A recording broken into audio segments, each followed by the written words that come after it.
Movie की शुरुआत में हमें एक मिलिट्री हेलीकॉप्टर को क्रैश होते हुए दिखाया जाता है, जो कि एक एलियन रोबोट ने ही मार के गिराया था। हमें दिखाया जाता है कि कैसे एलियन रोबोट इंसानों को एक ही बार में खत्म कर दे रहे हैं। ना इन रोबोट्स पर इंसानी वेपन का असर हो रहा है और ना ही मिलिट्री इनके आगे टिक पा रही है। कुछ आर्मी ऑफिसर्स इन रोबोट का मुकाबला करते हैं, लेकिन तभी एक बहुत बड़ा विस्फोट हो जाता है, जिसके बाद यह सीन यहीं से कट होकर बो नाम के आर्मी कैप्टन के ऊपर शिफ्ट हो जाता है, जो कि अब किसी जेल में होता है। बो जब खिड़की से बाहर देखता है तो उसे पता चलता है कि बाहर बड़ी तबाही मची हुई है। बो को उस धमाके के बाद कुछ भी याद नहीं होता है कि वह इस जगह पर कैसे आया। वह अपने सामने की कोठरी में नादिया नाम की एक लड़की को देखता है, जो कि कभी फ्रेंच मिलिट्री में डॉक्टर हुआ करती थी। नादिया उसे बताती है कि एलियंस रोबोट ने पृथ्वी पर हमला कर दिया है और हर जगह इंसान अपने अस्तित्व के लिए मौत की लड़ाई लड़ रहे हैं। नादिया बताती है कि वो दोनों केनिया की जेल में कैद हैं। ये सुनकर बो पूरी तरह परेशान हो जाता है और जोर जोर से चिल्लाने लगता है, जिससे यहाँ पर केनियन आदमी आ जाते हैं, जो बो की धुलाई कर देते हैं और साथ ही नादिया के साथ वे काफ़ी मिसबिहेव करने लगते हैं। नादिया किसी तरह इन सब से लड़ती है तो वही बो भी उनकी अच्छे से धुलाई कर देता है। बो जब बाहर इन धुलाई कर रहा होता है तभी वो पहली बार एलियन रोबोट को देखता है, जो कि इंसानों पर कहर बन के टूट रहा है। बो इन सब को मारकर नादिया के पास जाता है तो वो देखता है कि नादिया ने भी उन सब की छुट्टी कर दी है।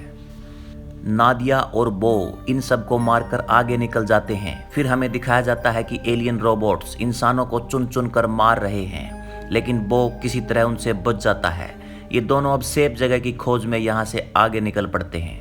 आगे जाकर ये देखते हैं कि सारी जगह इंसानों की डेड बॉडी पड़ी हुई है। बो नादिया को बताता है कि उन्हें यूएस मिलिट्री बेस तक पहुँचना है, लेकिन नादिया उसे बताती है कि इन एलियन रोबोट्स ने सारे मिलिट्री बेस को तबाह कर दिया है। साथ ही साथ नादिया बो को यह भी बताती है कि शायद उसे याद नहीं है कि पिछले 8 दिनों में धरती पर कितनी तबाही मच चुकी है, लेकिन बो अपनी जिद पर कायम रहता है। फिर नादिया भी उसके जज्बे को देखकर उसके साथ चलने के लिए तैयार हो जाती है। ये लोग खाने का सामान इकट्ठा करते हैं और एक गाड़ी लेकर यूएस मिलिट्री बेस के लिए निकल पड़ते हैं, लेकिन बीच रास्ते में केनियन आर्मी के कुछ लोग इन्हें पकड़ लेते हैं और जैसे ही वो लोग बो के हाथ में बने टैटू को देखते हैं तो वो इनको मारने की कोशिश करते हैं, लेकिन बो एक गन छीनकर 2 लोगों को छोड़कर बाकी सबको मार देता है। बो को समझ नहीं आता कि वो लोग उसके टैटू को देखकर क्यों भड़क गए थे। फिर उन बचे 2 में से एक बताता है कि बो के हाथ में बना टैटू अमेरिकन रेडियो स्टेशन का है। दरअसल सारी दुनिया को लगता है कि एलियन रोबोट्स के इस हमले के पीछे अमेरिकन रेडियो स्टेशन का हाथ है, क्योंकि अमेरिकन रेडियो ने ही एलियंस को सिग्नल भेजे थे। और इस बात का सबूत यह है कि एलियन ने उस रेडियो स्टेशन के बेस को अब तक तबाह नहीं किया, जबकि बाकी सारी दुनिया के बेसिस को वह कब के तबाह कर चुके हैं। अब ये दोनों केनियन मिलिट्री की गाड़ी लेकर अमेरिकन बेस स्टेशन की तरफ निकल पड़ते हैं। बो को विश्वास नहीं होता कि उसके देश के लोग ऐसा भी कर सकते हैं, इसलिए वो खुद ही उस बेस को तबाह करने के लिए निकल जाता है।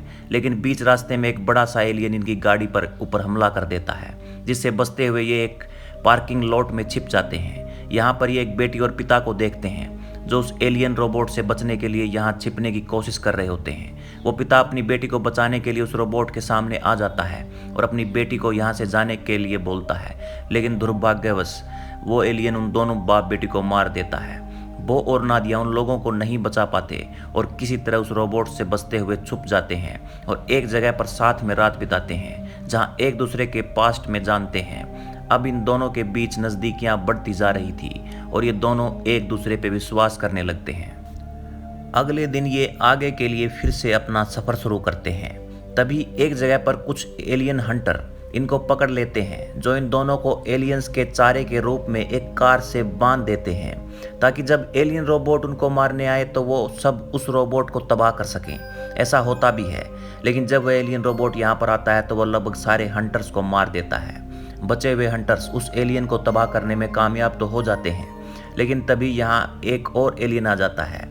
यहाँ पर गौर करने वाली बात यह होती है कि बो उस रोबोट के बिल्कुल सामने होता है, लेकिन फिर भी एलियन रोबोट उसे नहीं मारता। अब वो एलियन रोबोट सारे हंटर को मार देता है, लेकिन बो और नादिया किसी तरह खुद को छुड़ाकर यहाँ से निकलने में कामयाब हो जाते हैं।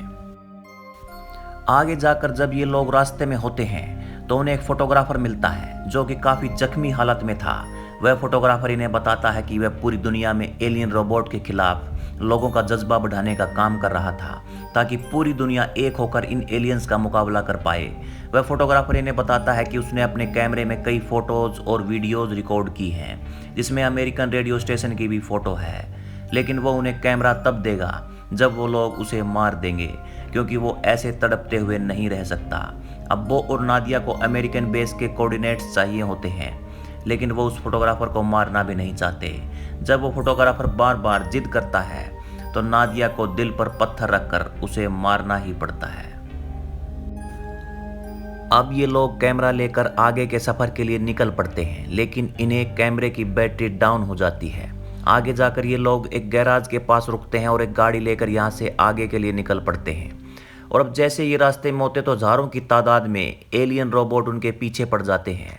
ये दोनों किसी तरह उनसे बचकर पुराने घर के बेसमेंट में छुप जाते हैं, जिसके बाद इनको अब सब कुछ शांत होते हुए नजर आता है। लेकिन यह उनकी मात्र एक गलतफहमी थी, क्योंकि अगले ही पल एलियन रोबोट की मदरशिप यहाँ पर आ जाती है, जो कि घर के साथ साथ नादिया को भी अपने अंदर खींच लेती है।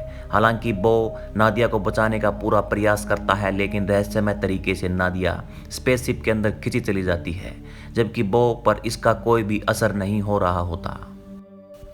अब इसके बाद बो सफ़र में अकेला पड़ जाता है, लेकिन वह अभी हार नहीं मानता और कई दिन की यात्रा करने के बाद वह अमेरिकन रेडियो स्टेशन के बेस तक पहुंच जाता है। वह देखता है कि एलियंस ने अब तक उस बेस को पूरी तरह तबाह कर दिया था, और ऐसा इसलिए हुआ क्योंकि मदरशिप ने अपने सारे एलियंस को धरती पर भेज दिया है। वह थक हाक अब एक जगह पर बैठ जाता है। वो देखता है कि चारों तरफ तबाही मची हुई है, दूर दूर तक उसे कोई भी इंसान नजर नहीं आ रहा होता। तभी दो एलियंस रोबोट यहाँ पर आ जाते हैं, जो बो के फेस को स्कैन करने लगते हैं, और स्कैन करने के बाद रोबोट्स बो को जरा भी नुकसान नहीं पहुँचाते हैं और यहाँ से अपने रास्ते निकल जाते हैं। बो को कुछ समझ नहीं आ रहा होता है कि आखिर वह एलियंस सिर्फ उसे क्यों नहीं मार रहे हैं। वहीं पहले भी एलियंस रोबोट ने उसे कोई नुकसान नहीं पहुंचाया था। बो पूरी तरह जख्मी होता है, साथ ही वह काफी थका हुआ होता है, जिससे वह वहीं पर बेहोश पड़ जाता है। और जब उसकी आंख खुलती है तो वह खुद को बचाव दल के बीच पाता है, जो कि उसके जख्मी पड़े पैर का इलाज कर रहे होते हैं। ठीक होने के बाद वह सबको बताता है कि कैसे एलियंस रोबोट उसे हर बार जिंदा छोड़ दे रहे हैं, यहाँ तक कि एलियंस की मदरशिप भी उसे ऊपर नहीं खींच पा रही है। यह सब सुन रेजिस्टेंस ग्रुप के लोग बो की बातों को मजाक में लेते हैं, क्योंकि ये एलियंस इतने निर्दयी होते हैं कि ये किसी को नहीं छोड़ते। बाद में बो को बचाव दल के लीडर रोड्रिगेज से मिलवाया जाता है, जो कि बो को अपनी बनाई हुई पावरफुल वेपन AMP को दिखाता है। वो बो को बताता है कि अगर किसी तरह AMP को मदरशिप के अंदर ब्लास्ट कर दिया जाए तो इन एलियंस से हमेशा के लिए छुटकारा पाया जा सकता है, क्योंकि वो मदरशिप ही सभी एलियंस को कंट्रोल कर रही है। अगर उसे ही तबाह कर दिया जाए तो सारे रोबोट्स खुद ब खुद तबाह हो जाएंगे। लेकिन इस AMP को अटैच तभी करना पड़ेगा जब मदरशिप अपने सबसे कमज़ोर स्टेट में हो, यानी जब मदरशिप का निचला भाग इंसानों को अपने अंदर खींच रहा होगा तो उसी टाइम AMP को अटैच करना पड़ेगा। बो भी रोड्रिगेज के प्लान को समझ जाता है, लेकिन तभी पास में वो एलियन रोबोट के कुछ डायग्राम देखता है, जिसे देखकर उसे याद आता है कि आखिर उसके साथ हुआ क्या था। उसे भी याद आता है कि एक एलियन रोबोट ने उसे पकड़ लिया था, जिसके बाद उन्होंने उसके गर्दन में एक ट्रांसमीटर फिट कर दिया था ताकि वो हर जगह से बो की लोकेशन ट्रेस कर पाएँ। रीज़न था कि बो की याददाश्त जा चुकी थी और उसकी एबिलिटी में भी इजाफा हुआ था, जैसे कि उसे करंट भी फील नहीं हुआ होता।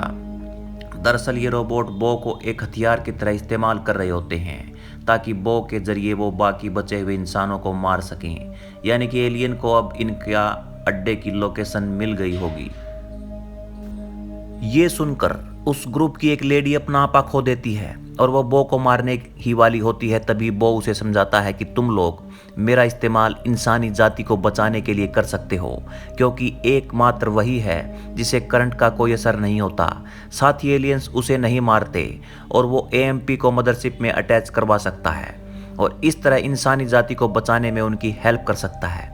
फिर ये लोग बो की बात से एग्री हो जाते हैं और प्लान बनाते हैं कि मदरशिप से सभी लोगों को इकट्ठा किया हुआ है, वहीं पर वे इस AMP का इस्तेमाल करेंगे, क्योंकि उसी टाइम वो मदरशिप अपने निचले पार्ट को ओपन करेगी और फिर ये लोग एक सुरंग के रास्ते निकल जाते हैं, लेकिन एलियंस उनकी इस चाल को भी पकड़ लेते हैं और छोटे छोटे रोबोट्स सुरंग में इन पे हमला कर देते हैं। लेकिन अपने मिशन को पूरा करने के लिए एक लेडी एलियंस के साथ धमाके में खुद को सेक्रीफाई कर लेती है, जिसके बाद बाकी टीम अपने टारगेटेड जगह में पहुंच जाती है। लेकिन यहाँ पर हजारों की संख्या में लोग होते हैं और बो और रोड्रिगेज एएमपी को यहाँ पर स्टार्ट नहीं कर सकते हैं, क्योंकि हजारों लोगों की ज़िंदगी का सवाल है। लेकिन ये अपना काम करें या ना करें, मदरशिप अपना काम शुरू कर देती है, जिससे सब लोग इधर उधर भागने लगते हैं और जो भी भागने की कोशिश करता है एलियंस उनको मारना शुरू कर देते हैं। रोड्रिगेज और बो एएमपी को स्टार्ट करते हैं, तभी एक एलियन के हमले में एएमपी का सारा सिस्टम बिगड़ जाता है, जिससे मदर का एएमपी दोनों अलग अलग हो जाते हैं। लोग बचने के लिए इधर उधर भागते हैं, लेकिन बो को समझ आ जाता है कि उनको एकजुट होना पड़ेगा, तभी जाकर वो इन एलियन से छुटकारा पा सकते हैं। बो को फोटोग्राफर की बनाई एक वीडियो याद आती है, जिसमें एक छोटा लड़का इन एलियंस पर पत्थर से वार कर रहा था। ये याद कर बो को भी अब हिम्मत आ जाती है। फिर वो भी एक पत्थर उठाकर एलियन पर वार करता है। ये देख बाकी लोगों में भी हिम्मत आ जाती है और वो भी एकजुट होकर एलियंस पर हमला करना शुरू कर देते हैं। भले ही उन एलियंस को मारना आसान नहीं होता, लेकिन ये उनका ध्यान भटकाने के लिए काफ़ी होता है। अब वो देखता है कि मोटर को एएमपी में कैसे लगाया जाए, इसलिए वो खुद ही इलेक्ट्रिसिटी फ्लो करने के लिए एएमपी और मोटर के बीच कंडक्टर बन जाता है, ताकि इलेक्ट्रिसिटी उसकी बॉडी से होते हुए एएमपी तक चली जाए।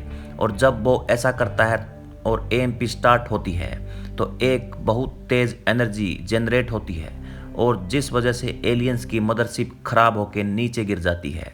साथ ही धरती पर जितने भी एलियंस रोबोट थे वो सभी डीएक्टिवेट हो जाते हैं, क्योंकि वही मदरशिप इनको कंट्रोल किया करती थी। और इस तरह इंसानी एकता के आगे इन खतरनाक एलियंस का खात्मा हो जाता है। मूवी के अंत में हमें बो को दिखाया जाता है। जब लोग उससे उसका नाम पूछते हैं तो उसे नादिया की याद आ जाती है, क्योंकि नादिया ने ही उसको बो नाम दिया था। नादिया की याद में वो सबको अपना नाम बो ही बताता है, और इसी सीन के साथ मूवी यहीं ख़त्म हो जाती है।